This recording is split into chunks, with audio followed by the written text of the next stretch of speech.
அன்பே சிவம் மனமே குரு என்றுணர்த்திய குருவே போற்றி. எனக்குள் இறைவனை உணர வைத்த குருவே போற்றி.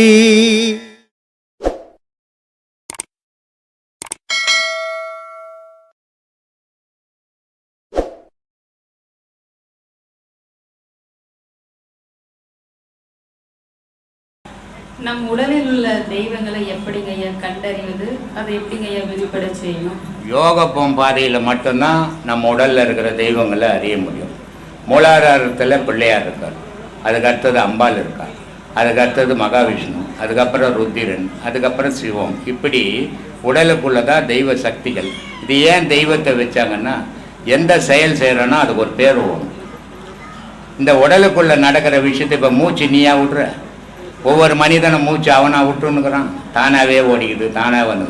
அதனால தான் நான் சொன்னேன், இல்லாத ஒன்று இருந்து கொண்டு ஏக்கி கொண்டு ஏங்குவது எதுவோ அதுவே இறைவன் சொன்னேன்.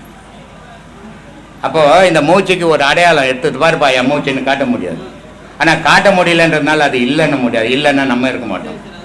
அப்போ இருக்குது, ஏங்குது, என்னையும் ஏக்குது, அதுதான் கடவுள். அதை விட்டுட்டு ஊரெல்லாம் போய் கடவுள் கடவுள்னு தேடினா எங்கேயும் கிடைக்காது. அப்போது இந்த உடலுக்குள்ள ஒவ்வொரு படியாக நீ யோக பாதையில் தாண்டும் போது தான் கடவுளை உணர முடியும். அதுக்கு தான் இந்த யோக பாதை மடைமாறின்னு பேர். முன்பக்கம் ஓடி இந்த மூச்சு பின்பக்கம் ஓட விடுறது தான் ஞானம். அதை சரியான முறையில் குரு சொன்னபடி ஓட்டினேனாக்கா நீ எல்லா தெய்வத்தையும் அறிய முடியும். கடவுளை உணர முடியுமா, அடைய முடியுமா? கடவுளை முதல்ல நீ உணரணும், உன் மரணத்தில் கடவுளை அடையணும். இது ரெண்டுமே உனக்குள்ளவே நடக்கிற விஷயம், வெளியே கிடையாது. மூச்சு எவ்வாறுங்கய்யா நமக்குள்ளே அடக்கிறது? ஏமா மூச்சு நம்மளுக்கு நீ உனக்குள்ள அடக்கவே முடியாது. யார் மூச்சும் யாருமே அடக்க முடியாது. அடக்கணும்னு நினச்சான்னா அவன் செத்து போயிடுவான். அப்போது அது கூடவே உறவாடணும். ஒரு பலம் வாய்ந்த எருது மாடு யாரை கண்டாலும் குத்திடும், கொன்னுடும். அப்படிப்பட்ட மாட்டுக்கிட்ட உறவாடணும் நம்ம நினச்சோம்னா பசும்புல்ல கொடுக்கணும், பொட்டு வைக்கணும், வைக்கா போடணும், அப்படியே மொள்ள தடவணும், அப்படியே அதை நம்மளுக்குள்ளே சிநேதமாக்கின்னு உறவாடணும். அப்போ நம்மளே இடிக்காது, மற்றவங்களே இடிக்கும். அது மாதிரி நம்ம மூச்சுன்ற மாட்டுக்குள்ளே நம்ம மொள்ள உறவாடணும். மொல்லம் அதுக்கிட்ட மொத்தத்தன்மை போய் நான் அடக்கிறேன் பாருன்னா நான் நம்ம இல்லாத போயிடுவோம். அதனால் அதை நீ பாடம் பண்ணோம். நீ அதையே நினைக்க அதுவே அடங்கிடும். இப்போ நான் பேசுகிறேன், இவ்வளோ பேசுகிற மூச்சு வருதா பாரு, வராது. அப்போ அது உள்ளே அடங்கி போச்சு. இது எப்போ உள்ளடங்குதோ அப்போ தான் உண்மைகள் உனக்கு தெரியும். இது உள்ளடங்காத வரைக்கும், வெளியே ஓடுற வரைக்கும் உலகம் தெரியும், உன்னை பற்றி தெரியாது. இப்போ வாழ்க்கை இருக்கு, அது அன்புல தொடங்குதா இல்லை ஆசையிலே தொடங்குதுங்க ஐயா? வாழ்க்கை தொடங்குறது ஆசையில் தொடங்குதுமா, முடியுது ஊரா மட்டும் பொண்ணை போய் அன்பா வாமா அப்படின்னு காது பிச்சிருவாங்க. அங்கே போய் ஆசையாக இருக்குதுமா, உன் பொண்ணை கட்டிக்கிட்டு உன் பொண்ணு கொடுக்குறேன்னு கேட்டால் தான் துவங்கும். ஆனால் அந்த ஆசையாக துவங்கின வாழ்க்கை அன்பாக மாற்றிக்கணும், அதுதான் வாழ்க்கை. ஆனால் கடைசி வரைக்கும் ஏங்க அந்த அன்பு இருக்க மாட்டேங்குது. எதுவுமே கிடைக்காத போது அதுக்கு மேலே அன்பு செலுத்துகிறோம். அது கிடைச்சி போச்சுன்னா அதுக்கு மரியாதையே இல்லாத ஆக்கிடுறோம். இது மனுஷ சமுதாயத்துக்கு சகஜமாக போச்சு.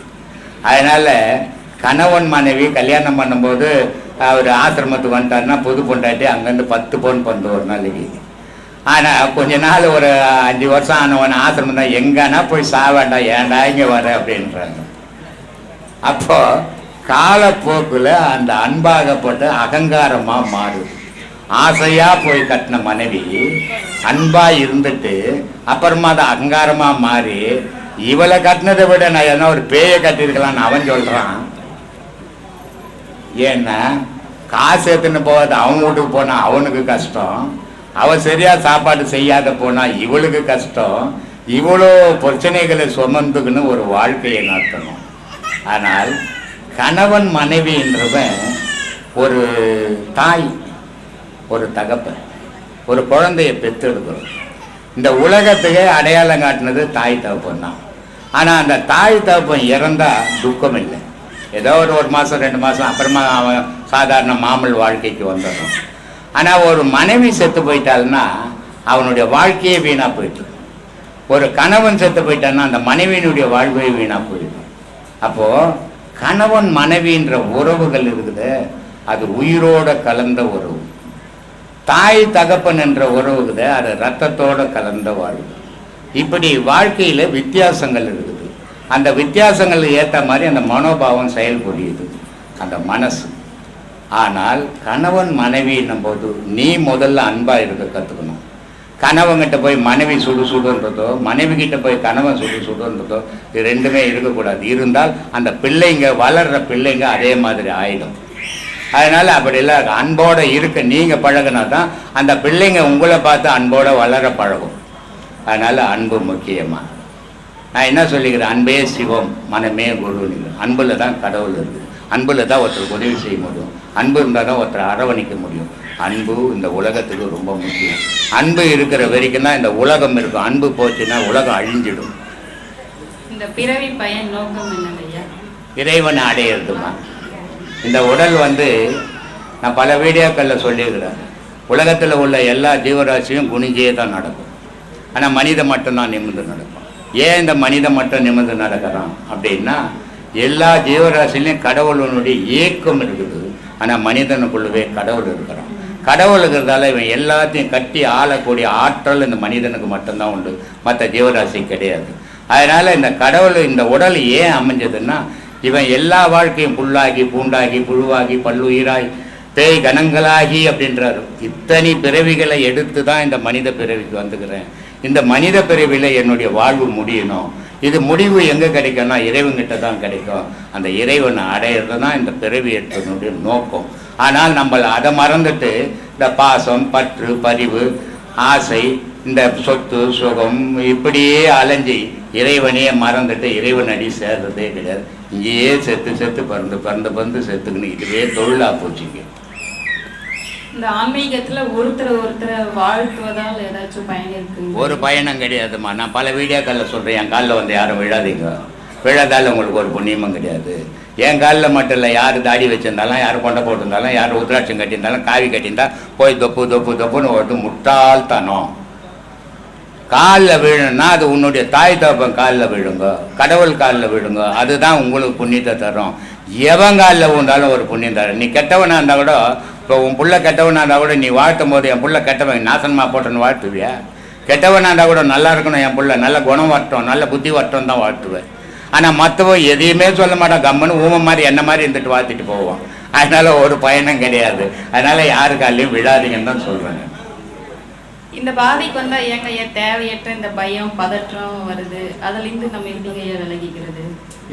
இந்த பாதையில் வந்தால் எதை இழந்துடுமோ, கணவனை இழந்துடுமா, மனைவி இழந்துடுமா, பிள்ளைகளை இழந்துடுமா, நம்ம சொத்து சுகத்தை இழந்துடுமா அப்படின்ற ஒரு சிந்தனை தோணும் போது அந்த பயம் வருது. அந்த சிந்தனையெல்லாம் இருக்கக்கூடாது. எதுவுமே இங்கே இல்லை, எதுவுமே நான் கொண்டு போக போகிறதில்லை. நான் வரும்போது கொண்டு வந்தது பாவ புண்ணியம், போகும்போது கொண்டு போக போகிறதும் பாவ புண்ணியம். இந்த பாவ புண்ணியத்தை தவிர வேறு எதையும் கொண்டு போக முடியாது இந்த உலகத்தில். ஒரு படி மண்ணை கூட எத்தனை ராஜாக்கள் ஆண்டா எவனும் தொட்டது கிடையாது, தொடவும் முடியாது. ஏன்னா இறைவன் படைத்த பொருளை யாராலையும் தொட முடியாது. மனிதன் படைத்த பொருளை யார் ஒன்றா உபயோகப்படுத்திக்கலாம். அப்போது இந்த உலகத்தில் எதுவுமே நிலை இல்லாத விஷயங்கள் இறைவன் நமக்காக படைச்சிருக்கிறோம். எல்லாத்தையும் வாழ்ந்துட்டு விட்டுட்டு போகணுமே தவிர எதையும் எடுத்து போக முடியாது. அந்த பயமே தேவையற்றது. அந்த நான் எங்கேயோ பிறந்தேன், என் கணவர் எங்கேயோ பிறந்தார், ஒன்றா பிறக்கல, 2 பேரும். அவர் பிறந்தா மாதிரி அவர் முன்னாடி எனக்கு போவார். இல்லை நான் அவருக்கு முன்னாடி போகலாம். யாரும் 2 பேரும் ஒன்றா சாக போகிறதில்லை. மரணம்ன்றது ஜனனம் மரணம்ன்றது யாரும் சொல்லி வச்சு வர்றதில்லம்மா, இயற்கை. அதை ஏற்றுக்கக்கூடிய மனோபாவத்தை நம்ம வளர்த்துக்கணும். ஒன்றை ஒன்று கொன்று உணவு செய்து இருக்கணும், மன்றினூறு பொய்களவு மாறுவேறு செய்யணும், பன்றி தேடும் ஈசனை பரிந்து கூட வல்லீரேல், அன்று தேவர் உம்முளே அறிந்து நொந்து கொள்ளுமே. அப்பா, ஒன்றை ஒன்று கொன்று தின்று உணவு செய்து இருக்கணும். ஒன்று அடித்து சாப்பிட்ற மிருகம் மாதிரி உன்னுடைய வாழ்க்கையை நீ நடத்தினால் கூட, உன்னோட பசிக்கு தன்னோட பசிக்கு எந்த மிருகம் கிடைச்சாலும் அடித்து சாப்பிட்ற ஒரு மிருகத்தோட குணம் மாதிரி என்னோட தேவைக்காக நான் என்ன வேணா செய்வேன் அப்படின்ற குணம் உனக்கு இருந்தால் கூட பரவாயில்லப்பா. யார் சொல்கிறது? சிவவாக்கியர் சொல்கிறாரு. அப்படி ஒரு சுபாவம் உனக்குள்ள இருந்தால் கூட மன்றினூறு பொய்களவு மாறு வேறு செய்யணும். இது மட்டும் இல்லை, பெரியவங்க அப்பா இப்படிலாம் இருக்காத அப்படிலாம் சொல்லி வச்சதுக்கு அப்படியே அகைன்ஸ்டா, அப்படியே மாறுபாடா நான் அப்படிலாம் தான் இருப்பேன், நீ என்ன யார் என்ன செய்ய முடியும் அப்படின்னு இருந்தால் கூட அப்படின்னா எவ்வளோ பெரிய பாவத்தெல்லாம் நம்ம செய்யக்கூடிய வாய்ப்புகள் வரும். ஆனால் இப்படிலாம் ஒரு குணத்தோடு வாழ்ந்து இப்படிலாம் பாவத்தை செஞ்சால் கூட நீ பன்றினோடு ஈசனும் பன்றி தேடும் ஈசனை பரிந்து கூட வரலேன். பன்றி தேடும் ஈசன்னா யாரு சாமி? திருமாலே பன்றி வடிவம் எடுத்து ஈசனோட பாதத்தை எதுன்னு அடியை தேடி போனவன். அவனுக்கு கிடைக்காத காட்சி அந்த மாதிரி தேடலோட நீ போனேன்னு சொன்னால் இவ்வளவு பாவ புண்ணியத்தை நீ செஞ்சிருந்தால் கூட அது எல்லாத்தையும் அந்த ஈஸ்வரன் உன்னை மன்னிச்சு உன்னை கரை சேர்த்து அவன் அள்ளி அணைச்சிப்பான். அப்போ நம்ம பண்ண வேண்டியது என்னது? பாவத்தை அழிக்கிறதோட ஈசனை பிடிச்சிக்கணும். ஈசனை நம்ம நெஞ்சால பிடிச்சிக்கணும். வெறும் கோயிலுக்கு போகிறேன், குளத்துக்கு போகிறேன், பூஜை பண்ணுறேன், விரதம் இருக்கிறேன், அதனால் ஈசனை நம்மளால் புரிஞ்சுக்கவும் முடியாது, பிடிக்கவும் முடியாது. அப்போ எப்படிப்பா பிடிக்கணும் அப்படின்னா மனசளவில் நம்ம மனசு சதா சர்வகாலமும் அந்த நமக்குள்ள ஒரு இறைவன் இருக்கிறான், அவன் தான் நம்மளை வழி நடத்துகிறான், அவன் எப்பவுமே நம்மளை கண்காணிச்சுக்கினே இருக்கிறான் அப்படின்ற ஒரு சிந்தையோடு நம்ம வாழ்ந்தோன்னு சொன்னால் இவ்வளவு பாவம் பண்ணி இருந்த பிறவியால் இருந்தால் கூட நமக்கும் முக்தி உண்டு, மோட்சம் உண்டு. எப்போ இது எல்லாத்தையும் தூக்கி போட்டுட்டு பண்ணதே இறந்த காலத்தை திரும்பியே பார்க்கக்கூடாது. ஏன்னா இறந்த காலன்றது ஒரு புதகுழி மாதிரி. நான் அப்படிலாம் வாழ்ந்துட்டேன்னு எப்போ நம்ம திரும்பி நினைக்கிறோமோ அந்த வாழ்க்கையிலேருந்து நம்மளால் வெளியே வரவே முடியாது. நமக்கு வெளிச்சம்தான் வேணும். நாம் இருட்டில் வாழ்ந்துனுக்கிறோம். நம்மளுடைய தேடலே இந்த இருட்டை விட்டு நாம் எப்படியாவது வெளியே போயிடணும் அப்படின்ற தேடல் இருக்குது. அப்படின்னா நாம் என்ன பண்ணோம்? இறைவன்கிட்ட எப்படி வேண்டணும்? இருளே வேணாம், நான் இருட்டிலே இருக்கக்கூடாதுன்னு வேணும் இல்லை. நமக்கு வெளிச்சம்தான் வேணும்னா எது வேணுமோ அதை மட்டுமே கேட்க தெரிஞ்சிருக்கணும். எது வேண்டாமோ அதை நம்ம திரும்பி கூட பார்க்கக்கூடாது. அப்போ வெளிச்சம்தான் வேணும்னா இருட்டில் இருக்கக்கூடிய நான் வெளிச்சம் எங்கே இருக்குதோ அதை தேடி போக போக போக வெளிச்சத்தை நெருங்க இருள் நம்மளை விட்டு விலகி போய்கிட்டே இருக்கும். அப்போ இருள் மாதிரி இருக்கக்கூடிய வாழ்க்கையிலேருந்து நாம் தப்பிச்சு போகணும்னா ஒளிமயமான இடத்தை நோக்கி நம்ம போகணும். அங்கே போக போக இருளை நீங்கள் விரட்டவே வேணாம், அதுக்காக நீங்கள் எந்த போராட்டமும் பண்ண வேண்டாம், அதுவே உங்களை விட்டு விலகி போயிடும். அப்போது எது வேணுமோ அதை நோக்கி பயணம் போகக்கூடிய தெளிவு நமக்கு எல்லாருக்கும் வேணும்.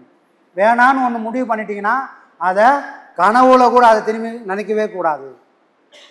ஏன்னா இது வேணான்னு மனசில் நினைக்க உங்கள் வாழ்க்கையில் அது மட்டுமே நடக்கும், நல்ல விஷயங்கள் திரும்பவும் நடக்கவே நடக்காது. புரியுதுங்களா? அப்போ இறைவன்கிட்ட கூட எது கேட்கணும், உங்கள் மனசில் எதை நினைக்கணும் அப்படின்றது தெளிவு நமக்கு இருந்ததுன்னா எல்லா துன்பங்களிலிருந்தும் கூட சீக்கிரம் நாம் வெளிவரத்துக்கான வழிகள் நமக்கு சீக்கிரமாக கிடைக்கும்.